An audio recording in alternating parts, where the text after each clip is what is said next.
galaanni Arabaa fi qarqarri Oomaan har'a callisaa fakkaatus garuu callisni kun kan nagaa miti. Iji saatalaayitii Seentee jedhamu kan Samii Iraan lafa sakatta'u suuraa seena qabeessa tokko kaleessaa guraandhala 15 qabatee jira. Suuraan kun doonii waraanaa Ameerikaa isa guddaa USS Abraham Lincoln jedhamu akkuma magaalaa bishaan irra teessutti qarqara Oomaan irraa gara baatii Iraan irraa gara kibbaatiin kiiloomeetira 700 fagaatiin yeroo dhaabbatu agarsiisa. Herregaa waraanaa keessatti fageenyi kiiloomeetira 700 nageenya fakkaachuu danda'a. Garuu teeknooloojii Iraan isa Har'a biratti dooniin kun amma afaan bineensaa yookaan naannoo balaa keessaa seentee jirti. Iraan waggoota dheeraaf misaa'ila ishee kan ijaarratteef guyyaa akka kanaatiif amma dooniin Ameerikaa kun harka dheeraa Iraan lamaan gidduutti galtee jirti. Gama kaaniin eegdonni warraaqsaa Iraan bidiruuwwan saffisaa fi misaa'ilota isaanii qabatanii ulaa Hurmuz irratti shaakala waraanaa eegalanii jiru. Kun shaakala idilee miti. Kun ergaa kallattii Waashingitaniif darbuudhaan bal'ina isaa qabannee jira. Seenaan ba'aa giddu galeessaa ni waggoota dheeraaf waraana qilleensaa irraa fi misaa'ilaa fageenya dheeraa irratti hundaa'e amma boqonnaa haaraa kan teeknooloojii fi walta'iinsaa humnaa cimaan labsamutti ce'ee jira. Kanaan dura Israa'el fi Ameerikaan Samii Iraan akka barbaadan barrisanii rukutanii deebi'u. Har'a garuu teeknooloojiin Chaayinaa fi Raashiyaa haaraan Iraanitti makamuun Samii Iraan naannoo du'aa taasisee jira. Kun kufaatii taaktikaalaa warra dhiyaatii. Sirni ittisaa Iraan akkamitti haga kanaan amansiisaa ta'e bal'inaan ni madaalla. Gaarreen Hindookosh keessaa bakka seenaan waraanaa itti barreeffamee fi mootummoonni gurguddoon addunyaa itti jilbeeffatan sana keessaa har'a sagaleen hin eegamne tokko dhagaamee jira. Zabihullah Mujaahid afayyaa'in Taaliibaan addunyaa ariifachiisuun akkas jedha.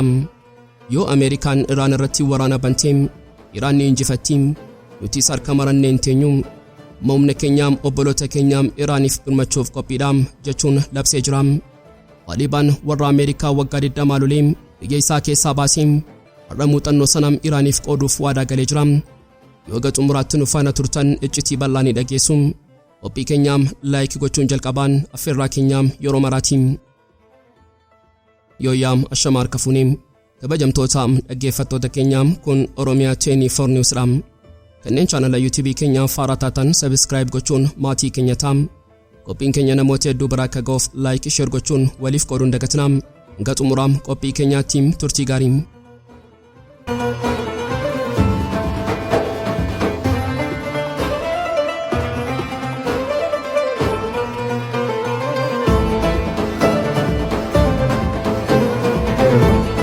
بجای خود خبر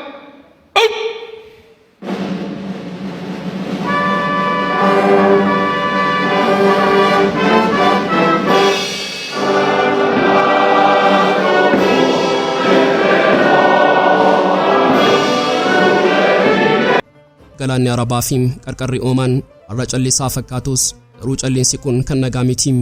Iji saatalaayitii Seentee jedhamu kan Samii Iraan lafa sakatta'u suuraa seena qabeessa tokko kaleessaa guraandhala 15 qabatee jira.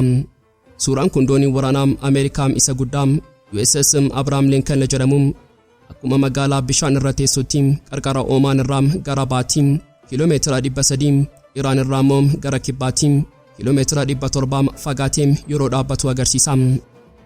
Herregaa waraanaa keessatti fageenyi kiiloomeetira 700 nageenya fakkaachuu danda'a. Garuu teeknooloojii Iraan isa Har'a biratti dooniin kun amma afaan bineensaa yookaan naannoo balaa keessaa seentee jirti.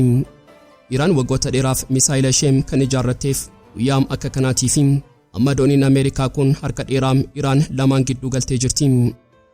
Harki Iraan inni duraa Abuu Maadii jedhama. Maqaan misaa'ila kanaa lafaa kee kan moggaafame miti. Inni yaadannoo Abuu Maadii al-Muhandis hoogganaa waraanaa isa Ameerikaan bara 2020 ajjeesse sanaati. Misaa'illi kun fageenya kiiloomeetira 1000 hanga 1100 barrisuu danda'a. Wanti isa sodaachisaa taasisu inni samiirraa ol ka'ee osoo hin taane bishaan jala barrisuu isaati.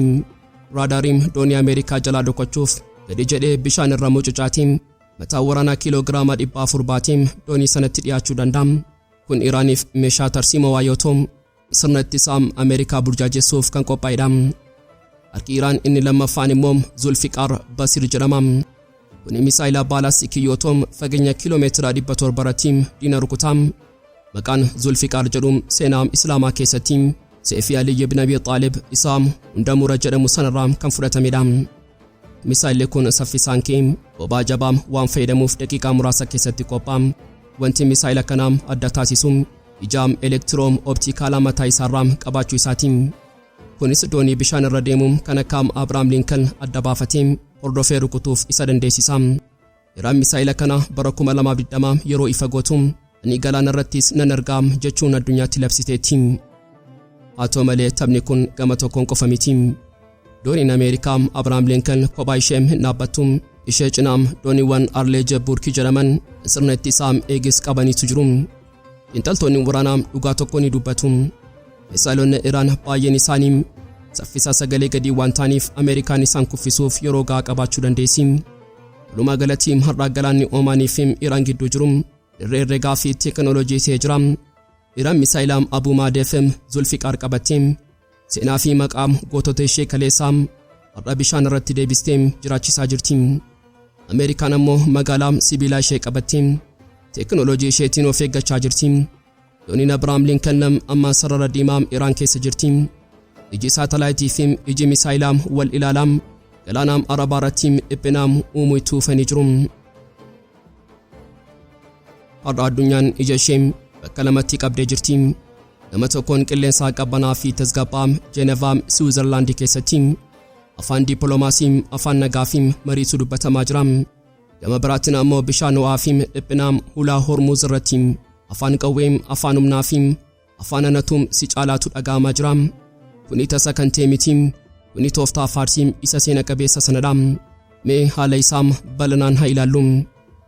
Jeenevaa keessatti ministeera dhimma alaa Iraan Abbaas Arakchiin uffata suufii bareedaa uffachuun fuula ifaan daayirektara dhaabbata enerjii atoomikaa idil addunyaa Raafaayil Kiroosii waliin wal argee jira. Arakchiin asitti kan dhufeef harka kennachuuf miti. Toora X irratti ergaa inni dabarsee onnee sibiilaa Iraan sana mul'isa. Nuti yaada haaraa qabannee dhufneerra garuu doorsisa sodaannees harka hin kennannu. Inni Kiroosii waliin kan mari'ateef ufuuwwan teeknikaa karaarraa kaasuu fi boruum marii guddaa Ameerikaa waliin godhamuuf karaa saaquufi. Garuu yeroo Arakchiin Jeenevaa keessatti buna dhugaa mari'atuun Teeraanitti ammoo sagalee biraatu dhaga'ama. Eegdonni warraaqsa Iraan bidiruuwwan saffisaa fi misaa'ilota isaanii qabatanii ulaa Hormuuz irratti shaakala waraanaa eegalanii jiru. Kuni shaakala idilee miti, kun ergaa kallattii Waashingitaniif darbudha. Nuti Jeenevaa keessatti nagaa sofnus Hormuuz irratti qophiidha. Yoo mariin sun fashalaa'e ulaan kun ni cufama, boba'aan addunyaa ni dhaabbata jechuudha. Seenaa duuba deebinee yeroo mil'annu Iraan yeroo hundaa tooftaa kana fayyadamti. Bara 2015 yeroo waliigaltee niwukileeraa mallatteessuuf jedhan Iraan gama tokkoon zariifiin ministeera dhimma alaa yeroo sanaa gara Awurooppaa ergite. Gama kaaniin misaa'ilaa haaraa yaalaa turte. Har'as seenaan sun of deebisaa jira. Arakchiin marga nagaa qabatee jeneraalonni immoo ulee qabatanii dhaabbatanii jiru.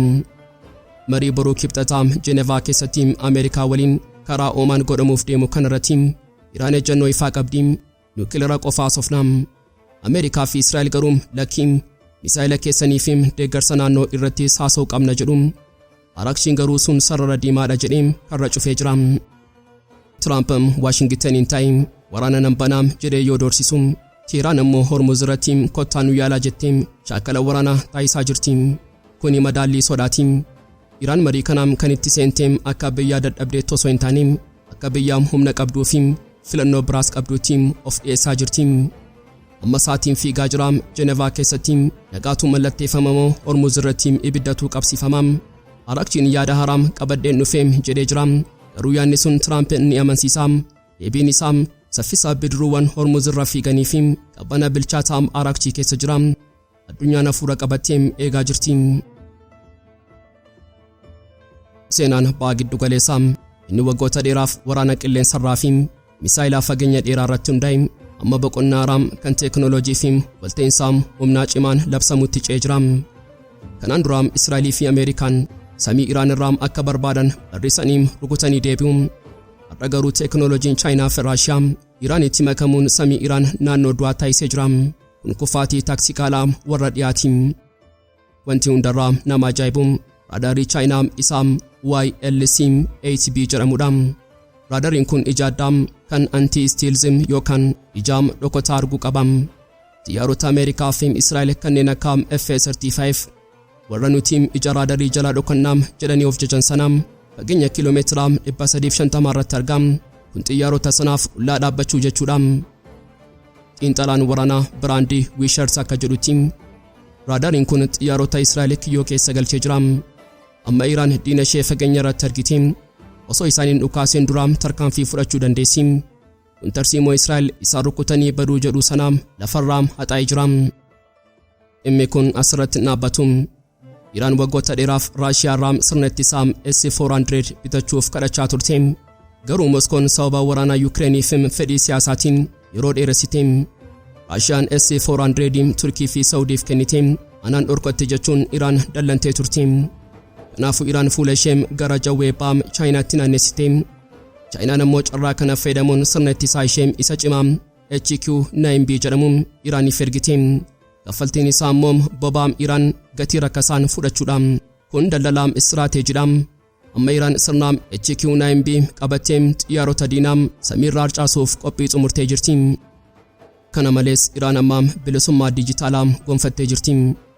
Waraana darbee keessatti Ameerikaan GPS jalaa cufuun misaa'ilonni Iraan karaarraa akka badan gootee turte.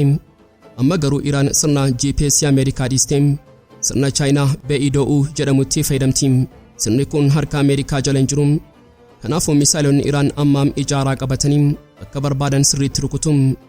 Walta'iinsi kun lafa qofa osoo hin taane galaanarraas dhufee jira. Torban dhufu keessaa Iraan, Raashiyaa fi Chaayinaan shaakala waraanaa Security Bond jedhamu galaana Hindii keessatti geggeessu. Kun Ameerikaa fi Israa'eliif ergaa ifaadha. Nuti sadii taanee dhaabbannaa. Raashiyaan waraana kallattiitti seenuu baattus teeknooloojii isheetiin Iraaniin qoree warra dhiyaa waraanuu taasistee jirti. Chaayinaan immoo dinagdee Iraan deeggaruun masaraa Faarsiim ijaartee jirti. Walumaa galatti tarsiimoon Ameerikaa inni dhiibbaa olaanaa jedhu sun fashalaa'ee jira. Bakka isaa tarsiimoon walta'iinsaa olaanaa Teheraan, Beejingii fi Mooskoo gidduutti dhalatee jira. Ameerikaan amma Iraan qofa osoo hin taane neetworkii sibiilaa biyyoota sadeenii kana dura dhaabbattee jirti. Guyyaan waraanaa lammaffaa yoo dhufe xiyyaarri Ameerikaa kamiyyuu Samii Iraan irraa yeroo barrisu ijaam YLC-8B fi misaa'ila HQ-9B wajjin wal dura dhaabbachuuf dirqama. Seenaan waraanaa ba'a giddu galeessaa bifaaraan halluu diimaa fi gurraachaan barreeffamaa jira. Addunyaan har'aa dhugaa tokko ifatti argitee jirti. Sunis jabina Iraan isa humna diinaa raasee hogganoota Israa'el akka mucaa dhibbatteetti waan qabanii fi gadi dhiisan walaalchiseedha. Muummee ministeera Israa'el Beniyaamin Netanyahuun kaleessa haasaa isaniin sodaa guddaa keessa isaanii jiru addunyaatti saaxilanii jiru. Inni Iraan waliigaltee kamiyyuu keessatti misaa'ila ishee kiiloomeetira 300 gadi qofaam akka furguggifamu dirqisiifamuu qabdi jedhe. Kun ergaa salphaa miti. Kana jechuun Netanyahuun humna misaa'ila Iraan kanneen akka Korraamshaar 4 fi Fattaam warra kiiloomeetira 2000 olii fi saffisa 9.16 qaban sanaa akka gaaraatti isa dura dhaabbatanii isa liqimsuuf qophii ta'uu isaanii hubatee jira jechuudha. Iraan teeknooloojii misaa'ilaatiin sadarkaa addunyaan hin tilmaamne irra geessee jirti. Kanaafuu Netanyahuun Iraan harka ishee haa kutattu, qeensa ishee haa qorattu jechuun Ameerikaa kadhachaa jira. Inni Iraan humnaan akka hin danda'amne waan beekuuf karaa nagaatiin meeshaa ishee harkarraa buusuuf tattaafata. Wanti Netanyahuun caalaatti dhibbisee dandeettii niwukileeraa Iraaniiti. Dhumarratti Netanyahuun waa'ee siiqqeewwan warraaqsaa yookaan Axis of Resistance kaasuu hin daganne. Inni humni Iraan ijaarte sun cabee ture, garuu ammas deebi'ee ka'aa jira jechuun dhugaa dhooftuu tokko liqimsee jira.